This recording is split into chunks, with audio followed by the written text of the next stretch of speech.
Would you turn in your Bibles to Luke chapter 16 this morning?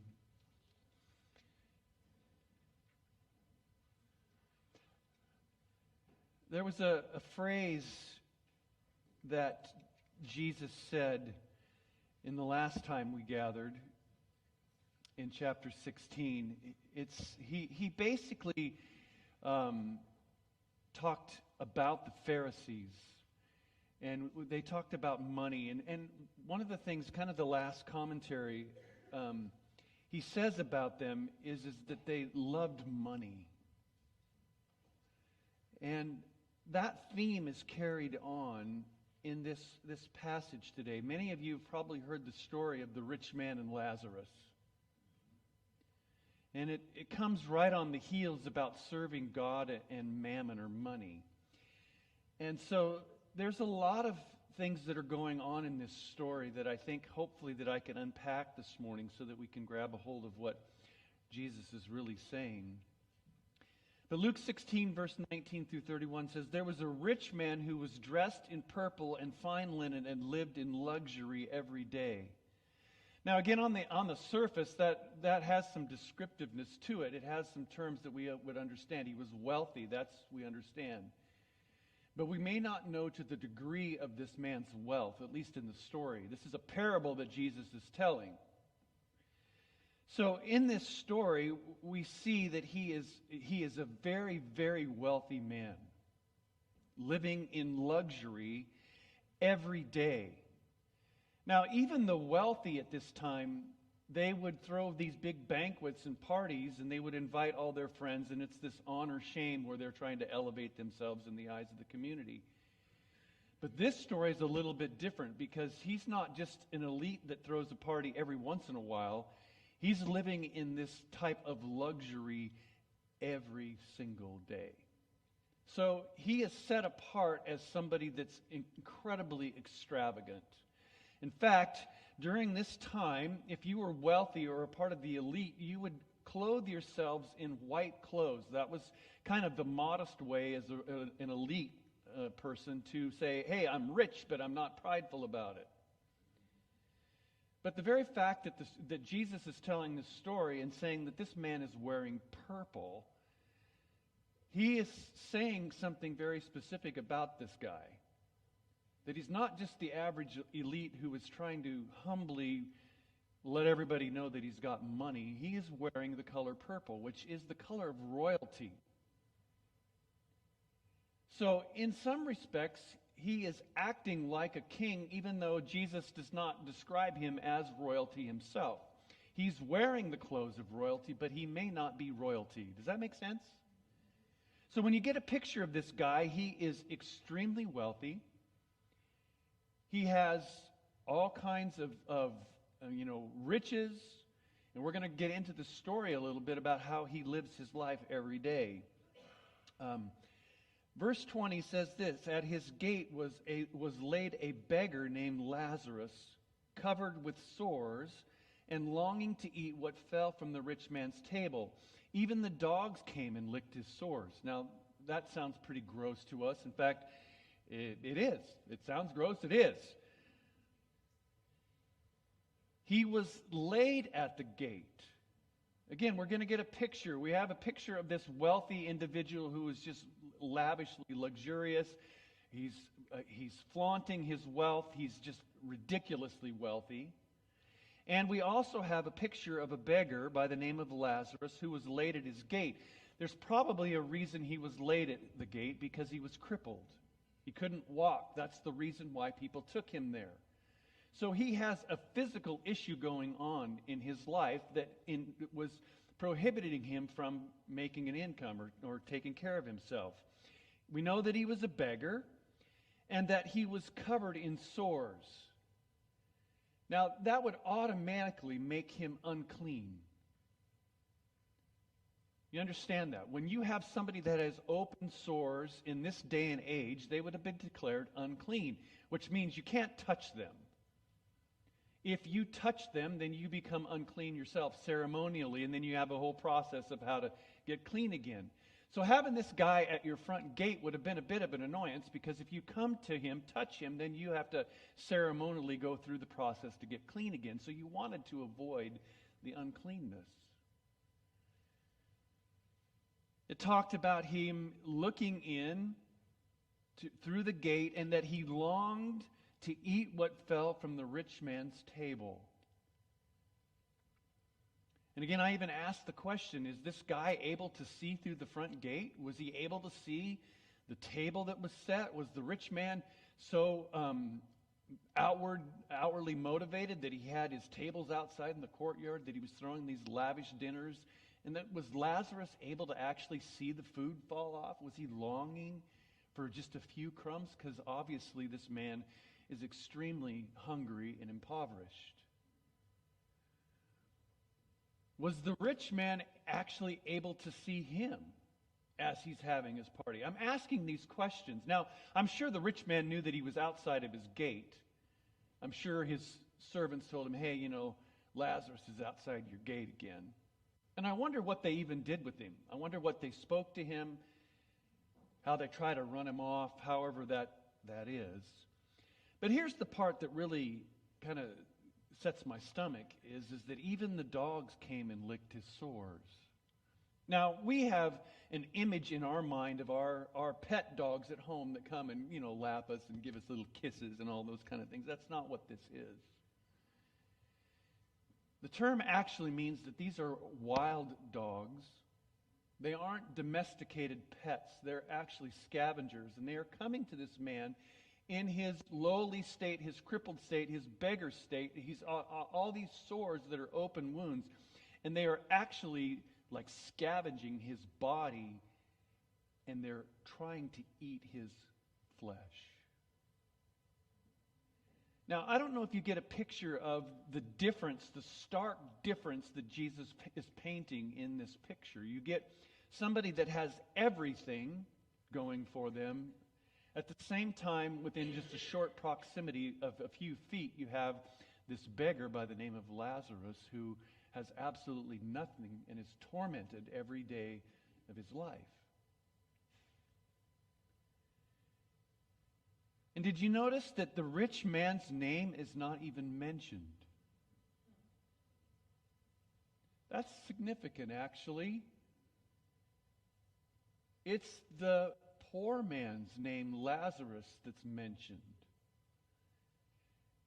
And Jesus, as he's telling this story, is subtly beginning to communicate something very important.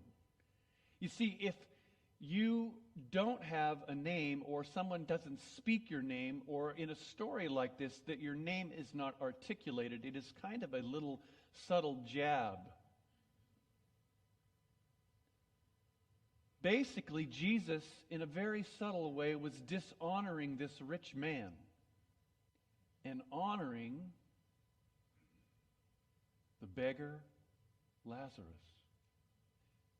And see, that's the part where this story, as it's being told to these folks that are listening, these Pharisees, we know they're in the audience.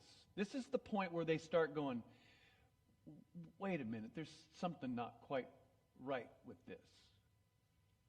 Because in their perception and in the world's eyes of this day and age, you would look upon Lazarus and say, that guy's cursed by God, because there's no way all that bad stuff could happen to him unless God's not happy with him.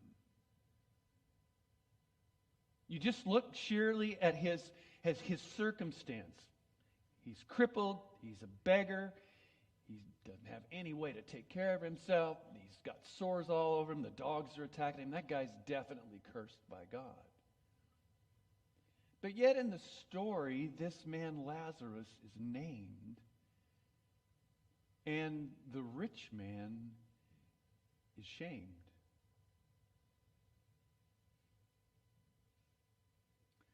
Verse 22, the time came when the beggar died and the angels carried him to Abraham's side. Hades, where we're going to find out that that's where they went. Hades was thought to be the waiting place before the final judgment. Hades was a place that had two areas in it and separated in the middle someplace. I don't know exactly how it is, but they believed that Hades was the place that the dead or the departed would go, both the righteous and the unrighteous. On one side, Abraham was, which is a place of paradise and bliss and freedom from all the struggles of life. And on the other side was torment. And there was this great chasm in between.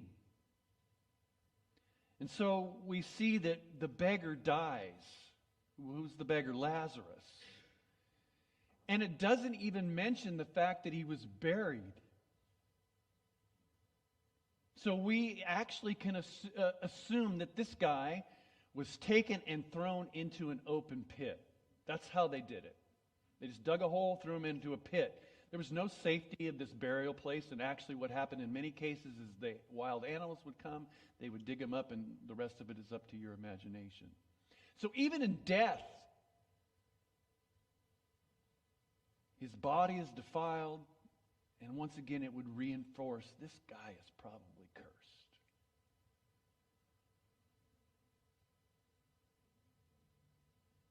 The rich man also died and was buried. See the difference? He has this honorable burial. In fact, they had societies in those days that made sure, if you were a part of it, that when you died, they would take care of all of your arrangements and have these big lavish funerals. So Lazarus, in his parting, has nothing, where the rich man, again, even in his final ceremony, has everything. The rich man also died and was buried in Hades, where he was in torment. He looked up and saw Abraham far away with Lazarus by his side. Again, if you're in the audience and you're hearing this, you're going, this does not compute. That guy isn't supposed to be with Abraham in his presence because he's obviously cursed.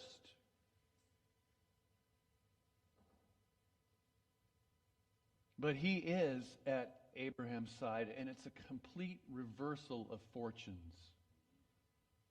Lazarus, who had nothing going for him, is in the very presence of Abraham.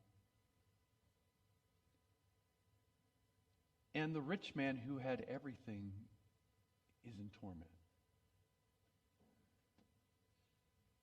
So he called him, that's the rich man, Father Abraham, have pity on me and send Lazarus to dip the tip of his finger in water and cool my tongue, because I'm in agony in the fire. Now we even get a further insight into the rich man and what he was experiencing. In the midst of his experience, he still is acting like the rich man, presumptuously trying to have Abraham send Lazarus to do something for him. Do you catch that? Even in the midst of all of his torment, he's still acting like the entitled, wealthy aristocrat that he was. I'm tormented. Send somebody to get me a little dip of water because I'm tormented in the flame. But look what Abraham says, verse 25, but Abraham replied, Son. It gives you a little bit more of an insight of who this rich man is. He's actually a son of Abraham. He's an Israelite. He's one of the Israelite family. He's not an outsider. He's not some wealthy person from a foreign country. He is one of God's people.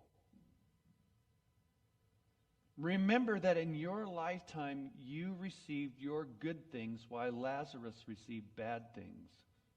But now he is comforted here and you are in agony.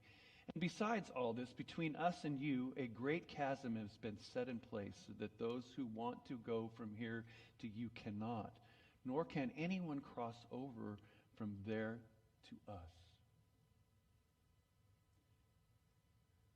Even more irony here is Abraham, throughout the Old Testament when he shows up, he's actually known for his hospitality.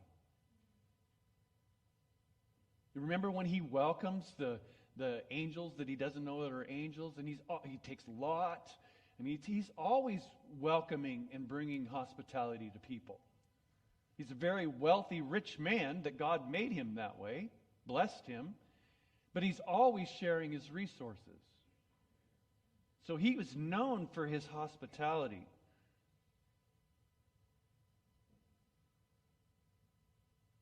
Then the rich man answers. He said, "Then I beg you, Father, send Lazarus to my family. For I have 5 brothers. Let him warn them so that they will not also come to this place of torment." And again, well, that sounds good on the surface, and it's partly there. But think about what he's saying. Lord, I've got 5 brothers that I don't want them to experience the same thing that I'm experiencing. Would you please do something? His concern really isn't for anybody else but his own family. He could care less about anybody else. I mean, if we take the story even farther, he's got to be surrounded by a lot of other people. He's not there by himself. But his only concern was the things that directly affected him and his own family. Again, this rich, entitled man acting rich, entitled, even when he's experiencing torment. You know, I'm willing to bet that every person that's not in the presence of God when they die wishes the same thing for their loved ones. But actually, they should wish that for every person. I was a little bit, I don't know if I would say convicted this week, but I mean, I pray for my kids. I pray that the Lord will touch them, and I pray that God will strengthen them and draw them to himself. I mean, I pray that regularly. But should our prayer lives be motivated on more than just ourselves and our sphere of influence? And I would say yes. Especially in the eternal things, we should be asking the Lord to pour out his Spirit to bring in a great harvest of people that don't know him. Because the reality is that there is a life after death. And we get a glimpse of what it was before the cross. I believe that Jesus led captivity captive, and we have a new place that we go. But if we read the book, at least at the end, talks about a place of torment that people will experience apart from God. How many of you all know that, right? It's in there. It's in the book. We don't like to talk about eternity and separation from God's presence, but it's reality.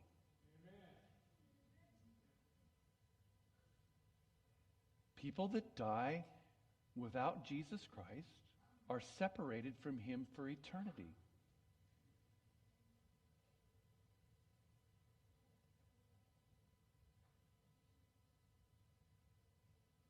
That should cause us some pause. I mean, if we look up and down the streets, we go to Big Hat Days here in a few weeks and walk the streets and see 100,000 people in our neighborhood. How many of those folks don't know the Lord? Look up your street. Maybe you don't have to look very far. You could look across the street, or maybe some of us even in our own homes.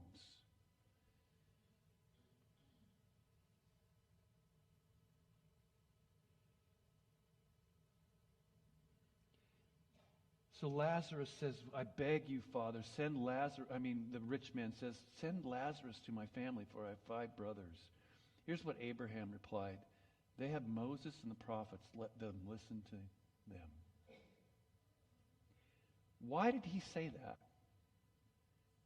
Basically, Jesus is telling them they had the commandments. They had all that they needed to live righteously. They had his word. They knew what the prophet said. They could quote most of it. Verse 30, no, Father Abraham, he said, but if someone from the dead goes to them, they will repent. Can you imagine that? What would have happened? Lazarus, been dead for who knows how long, and he's raised to life. First of all, I highly doubt the five brothers would have even paid attention to it because they wouldn't have even known he existed. He was the guy under the curse. It might have made the press a little bit. Dead guy rises from the dead. But Jesus knows their hearts. And he's saying, you know what? They have Moses, they have the law, they have the prophets.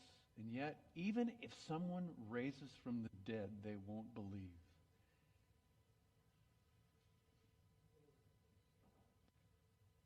And that should immediately cause in our thought process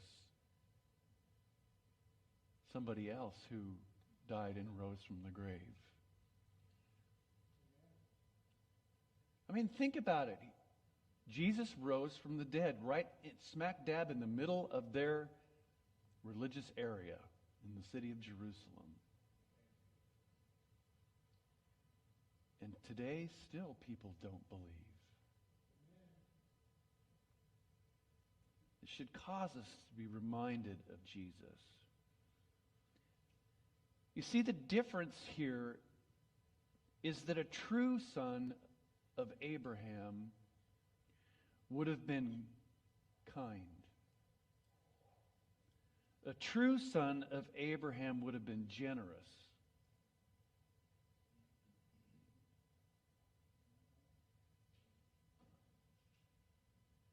And so Jesus in his story really sets a trap for the Pharisees because they would have looked again at Lazarus, this guy, and immediately assumed that he's out, that he's unrighteous, that he's under a curse. And Jesus said, your perception is actually very wrong.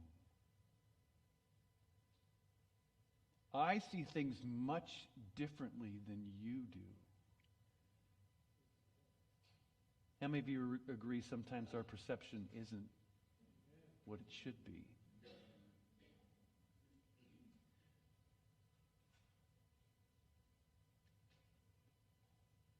The rich man was sent to the place of torment because in all of his wealth, he spent it on himself and refused to be kind and generous to his own family, Lazarus, who was at his doorstep. He was related through Abraham.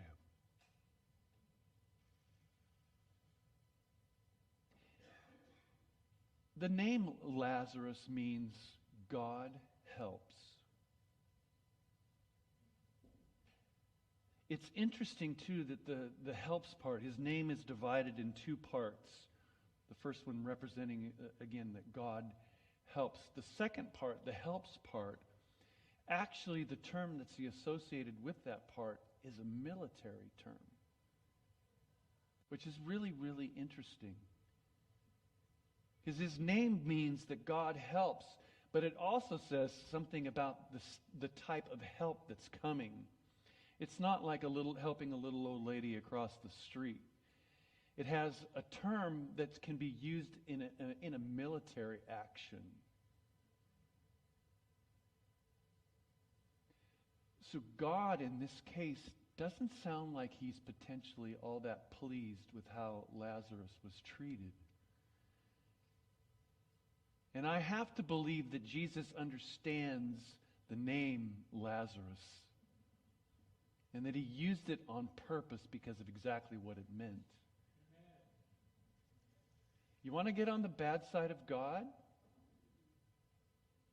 Refuse hospitality and kindness and generosity, especially the people that are your own family. And I'm not just talking your immediate family. I'm talking your global brothers and sisters.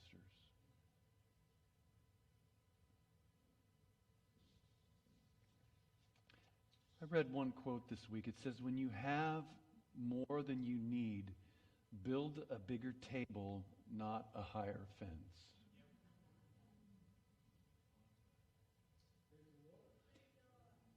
I'll take that from both of you there. When you have more than you need, build a bigger table, not a higher fence. I was thinking something this week. I know that we've been trying to expand our missional investment in ministries in parts of the world. That's why we're reaching out for Menica. That's why we've had the Orcuts here. In fact, our missionaries from the area of Menica are going to be here June 11th to share with us. I'm excited about they're going to have the service to come and tell us what God's doing in that country. But I was a bit challenged by that because I realized that, in Lazarus' case, he didn't even have the provision of food. And I was thinking and challenged in some ways that maybe part of our investment needs to be to find some ministries, maybe here locally, but maybe somewhere around the world that we can invest and give to make sure that people have something to eat. Now, we're not going to solve the world's hunger problems, but maybe we can make a dent. How many of you be into that if we did that?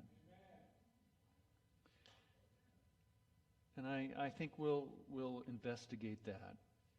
But what it means for us on this end is that I think we need to be very, very careful how we look at people. Now, I know that there are people that are complete scam artists. We had one come into our office just a couple of weeks ago. I'll let Sam tell the story at another time, but it was a scam. But I also realize that there are people that are in need. There are people that have all kinds of challenges, some legit, some not. And sometimes it's very hard to use discernment in all of that. But I want to challenge us as a congregation and as a church to be careful how we view people. And let's let our default be kindness and generosity when we're dealing with any person. Let our default be kindness, graciousness, and generosity to those that we come in contact, because honestly, we don't know their entire story. True?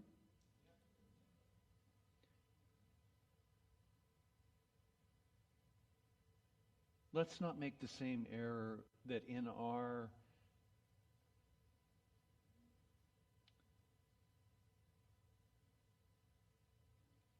blessing, in the state of our blessedness, let's make sure that we're watching out for those that don't experience the same kind of blessing that we have. I believe that God gives us resource and blessing so that we don't withhold it for ourselves, but that we become conduits for others. Amen? Let's stand.